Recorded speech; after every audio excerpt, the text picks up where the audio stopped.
This morning and yesterday, we heard about the importance of the sense of place. And I think it's important to understand what does it mean. Many times we believe as an architect that we need to have our own style and we have to ignore whatever is happening, while probably it's fundamentally important to listen at our clients eventually, at the inhabitants, and try to understand what they really need. So sorry if it's going to be quite fast. It will be some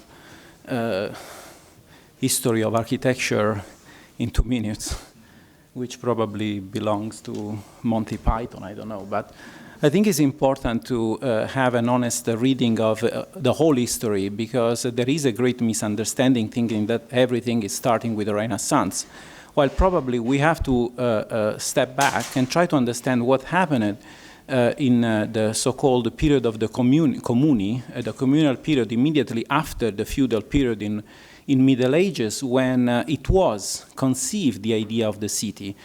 Before that period, it was this fighting of many families try to conquer the place, and it was not much possible to have the sense of the city. While when they started the construction of cities, they were celebrating the new entity using urbanism and architecture, opening piazza, creating public buildings. And this is also the period during which it was codified, the idea of the so-called campanilismo, a word we have in Italian that means the fighting for the bell tower of the cities. It was a kind of cultural competition among cities using urbanism and architecture. And that was something that was related with the importance of identifying something. So I would like to start with this quotation of Joseph Plečnik that was also quoted earlier, at least it was presented a project of him, because this is something which I really feel closer to my way of approaching in practice architecture and in teaching, when he said, "I find myself where I feel I belong. Like a spider, I seek to attach my thread to tradition and weave my web on it." If we analyze the cities we used to have some great relationship between the cities and the countryside. It was a mutual respect. Cities were depending on countryside, etc. And we have some great images of cities that are extremely compact, but are perfectly working in terms of use of spaces for gathering people together. So there is some density, but there is also some great presence of public spaces. But this is also the period during which we start identify the identity of places. We can analyze the different kinds of palazzo. You can see the Palazzo Fiorentino, the Palazzo Senese, just distinguishing the kind of fenestration.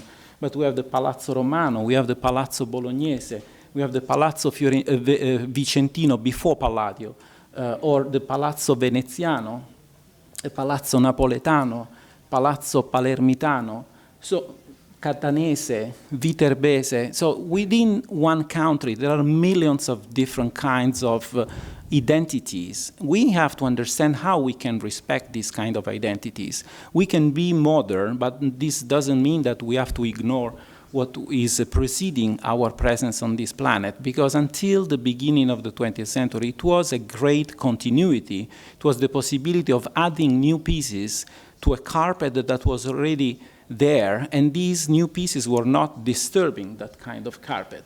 You know, Palazzo Veronese, Palazzo Torinese. Then we also have the different kinds of piazze, which are still used today. These are modern spaces, are absolutely possible to be used in the 21st century. You have the Piazza Grande in Arezzo, the Piazza del Campo di Siena, Piazza Grande in Modena, la Piazza di Todi, Piazza di Lucca, Piazza di Gubbio, la Piazza delle Erbe e la Piazza dei Signori di Verona, la Piazza delle Erbe di Padova. But also in terms of architecture, you can recognize the Romanesco of Emilia-Romagna in the Duomo di Parma. You can see the Romanesco Pugliese, which is something unique. It has a specific character, why we need to have, I eventually can go back with the beautiful presentation of our historian at the beginning of this afternoon. Why we used to have such a kind of incredible identity of places, and now everything is uniform and is not uniform in a positive manner, something so flat. So if we take one city, and in this case we take Rome, from the same level of the satellite, we can see how the incredible density of the city, it is accompanied with a series of spaces for gathering people, the sequences of piazza interconnected, while if we take a look at one modern district considered even successful, you have this worm-like building with the spaces around these spaces that are planned to be parks or parking, but in reality are no man's land, are the favorite places for maniacs that are attacking women during the night. This is not a way of conceiving cities. So we have all these voids. But why we are actually in this situation? Maybe we need to go back 100 years ago when Antonio Sant'Elia wrote the Manifesto del Futurismo, and he wrote that basically the greatest characteristic of futurist movement was the fact that every generation was going to have its own city and a building were going to survive less than the humans. That was something that became the great idea that was, of course, in the favor of a building industry, and it was, of course, in the favor of Le Corbusier, was sponsored by current producer Voisin, and he started some series of works, publication, which step by step brought to the point of non-return, which was the Athens Charter, that was the results of the meeting held in Athens in 1933. But in reality, the Athens Charter was published only in 1941 by Le Corbusier alone, because it was never an agreement. There were three different factions fightings.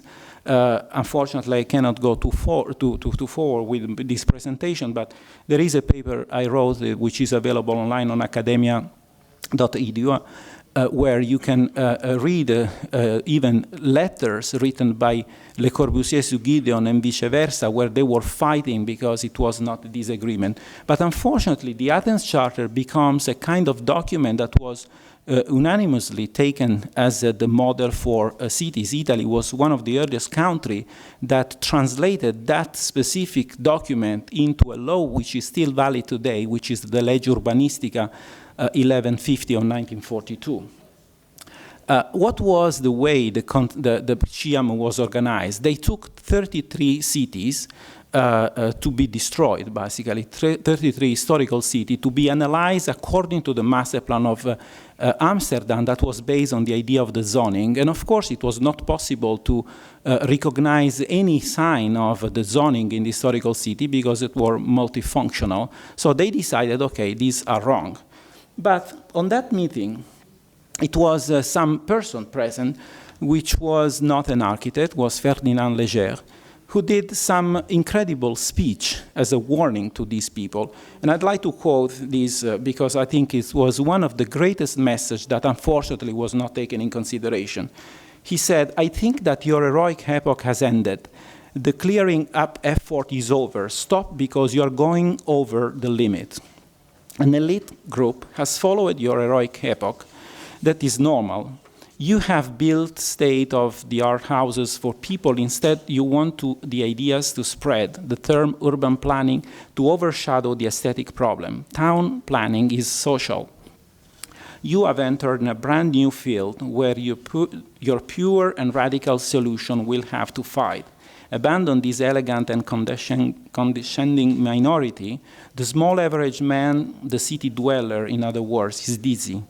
You have created an absolutely new architectural concept, but from an urban and social viewpoint, you have gone too fast. If you want to do urban planning, believe you must forget that you are artist. Become social.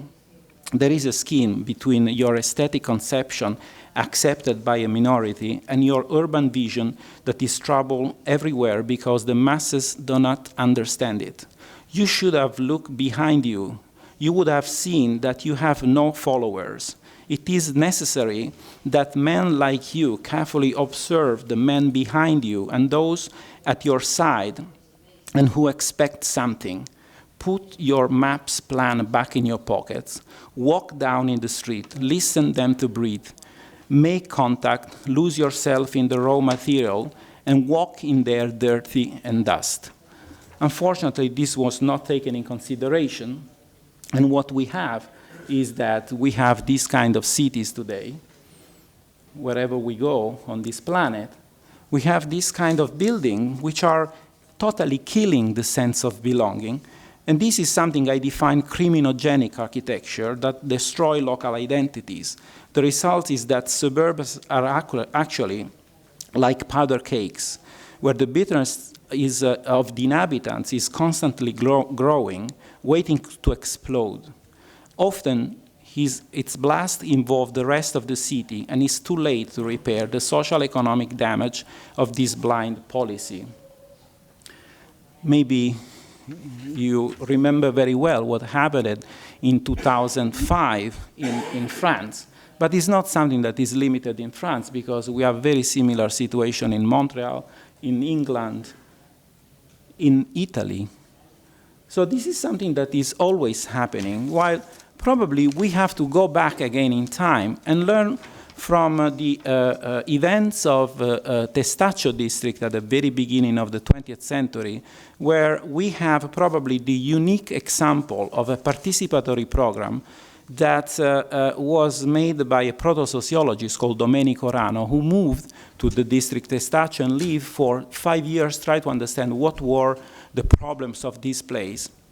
And then they created the Committee for the Moral and Economic Improvement of Testaccio. And only at the very end of this process, when all the documents, all the ideas, all the problems were identified and the solution were suggested, they involved the architect to translate in architecture and urbanism the problem and the solution. This was Giulio Magni and later on Quadrio Pirani. And by a miracle, all the violence disappeared, and they understood that it was some sense of identity that was making people much more respectful of places. And the director of the Istituto per le Case Popolari wrote, "To speak of art when speaking of public housing may seem exaggerated, to say the least. But it is undeniable that in the decoration of public housing, seeking to create some effect, even with the simplicity imposed for financial reasons, that will make it seem, even to a minor worker, something different from the old and oppressive building where he had lived. Public housing, which brings together an attractive outdoor appearance with the proper distribution of apartments, is preferred to the other types. And where this is to be found, it can be observed that tenants take good care of their lodging, as well as the community property of the same district. A house that one likes is better kept, which means that it performs an educational function for those who live there." The slogan of the Istituto per le Case Popolari after the success of Testaccio became "La casa sana ed educatrice," the healthy and educational home. And these are social housing districts that are still existing in Rome, built with a ridiculous cost, because I documented the bottom line costs and the time necessary for the construction. Now are the more sought after in the real estate. You can buy an apartment, former social housing, for not less than 10,000 euro per square meters. And these are places that are still perfectly working, and you can see that children are still playing in the playgrounds of this courtyard. That means that these were really futuristic projects, because after 100 years, they are still performing exactly as they were conceived. Now, just quickly, I want to show you 3 different examples of projects made by my students. 2 projects were made by the students of the graduate program of Notre Dame, one for Rome, one for Rimini last year, where it was involved also some Spanish student, a former student of this school, Isabella Tinana Diaz.